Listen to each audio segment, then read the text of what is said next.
आज ना 3 नंबरच्या नणंदबाई आलेल्या होत्या आणि आल्या आल्या त्यांनी हातपाय तोंड वगैरे धुतलं, फ्रेश झाल्या आणि आम्ही चाललो होतो इकडं तर परांड्याला. ही आहे सीना नदी.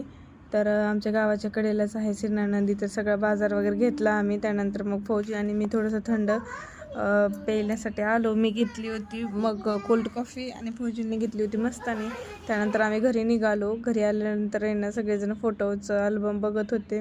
मग फौजी पण बसले त्यांच्याबरोबर. सगळ्या बहिणी वगैरे त्यांच्या सगळे एकत्र आल्यानंतर खूप छान वाटतं. आणि हीच तर सुट्टीला आल्यानंतरची मजा असते की सगळे एकत्र येतात.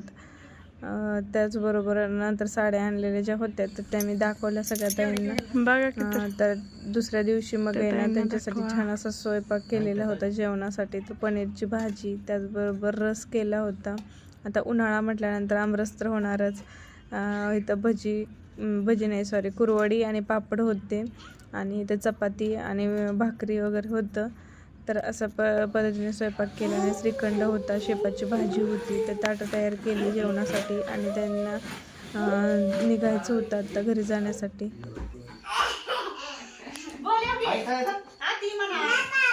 इशू म्हणत होती की मला आत्यासोबतच जायचं आहे गाडीवर, म्हणून ते चाललं होतं रडायचं.